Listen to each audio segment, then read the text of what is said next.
nazamuye ijwi ryanjye hejuru mumenyesha iby'ibi bihe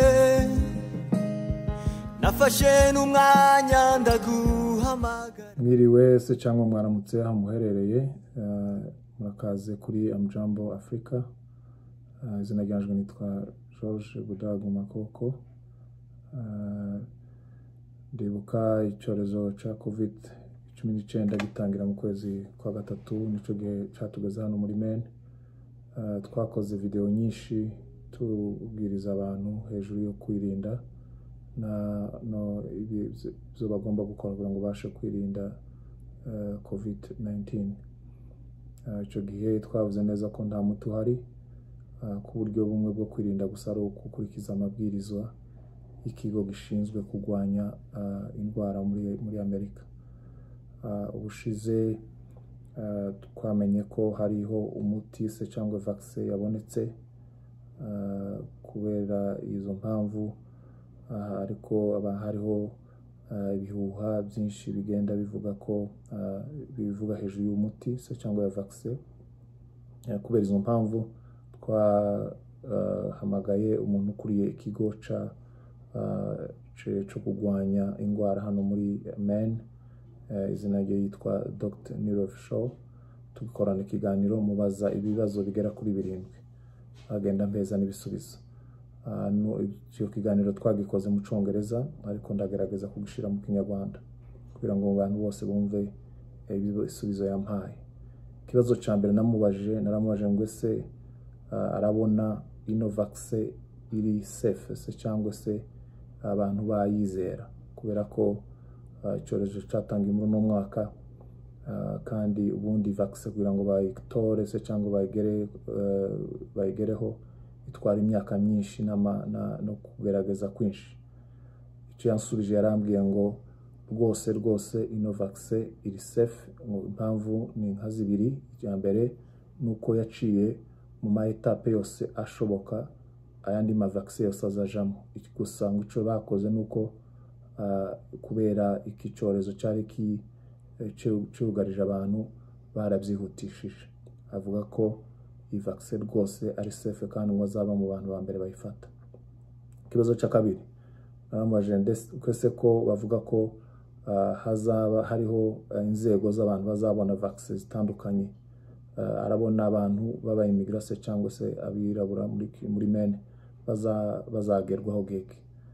Aravuga ngo kubera ko abantu ba mbere bazabona vaccine abantu bakora mu bitaro se cyangwa n'abantu bakorana n'abantu directement, abo bantu bazahabwa priority. Kandi avuga ko abantu babirabura se cyangwa se people of color benshi bakora bakorana n'abantu bazashobora kubona muri za kategori za mbere kubabona vaccine. Ikibazo cya gatatu namubajije ko hariho ibihuha byinshi bivuga ko iyi vaccine itari abantu badashobora kwizera. Igihuha cya mbere nuko bavuga ko vaccine irimwo microchip se cyangwa kariya kuma ngo abantu bashobora gushira mu muntu, noneho ngo company ya technology akazabasha gukontorora ibyo abantu barimo bakora. Ikindi gihuha nuko bavuga ko hariho vaccine y'abirabura hakaba n'iy'abazungu. Ikindi gihuha bavuga ko hariho ndetse iriya vaccine irimo nimero za antichrist. Ibyo byose aravuga ati ibyo bihuha ntabwo ari byo, ko icyo yizera neza nuko iriya vaccine idafite ibyo bintu byose kandi yakurikijwe mu mabwiriza yose kugira ngo bagere kuyemerera.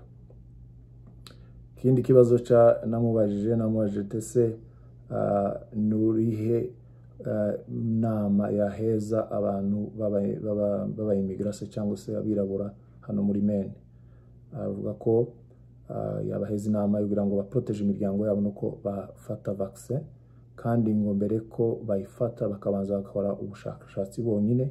Kandi ahantu bakura amakuru y'impamo ni kuri CDC se cyangwa se kiriya kigo gishinzwe kurwanya indwara, cyangwa se bakareba na website y'uriya muryango mpuzamahanga wa ONU ibijanye na sante, se cyangwa Organisation Mondiale de la Santé.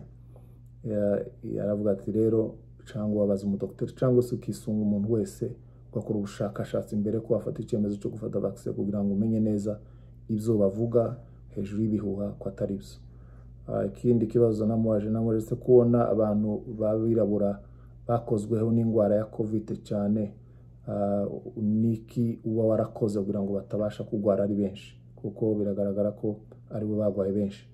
Aravuga ngo kimwe yari gukora kugira ngo batagwara nuko bazenda aba yaratanze imyanya aho abantu baza bahungira igihe bagwaye kugira ngo batabasha kwanduza imiryango yabo.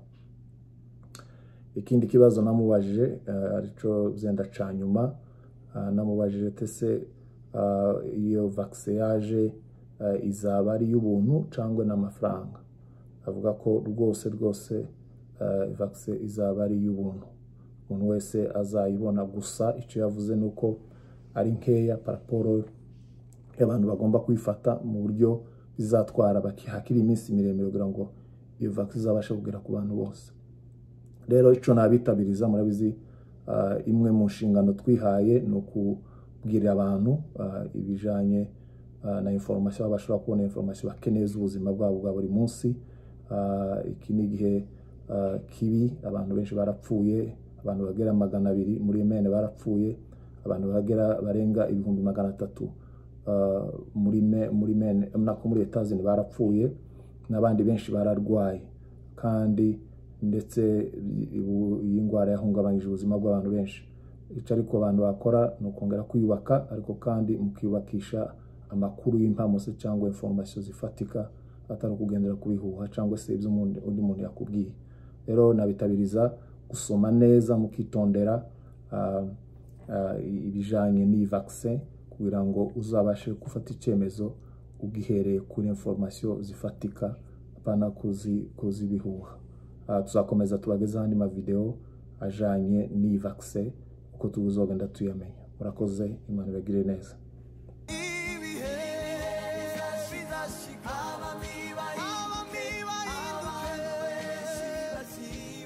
Bazibagira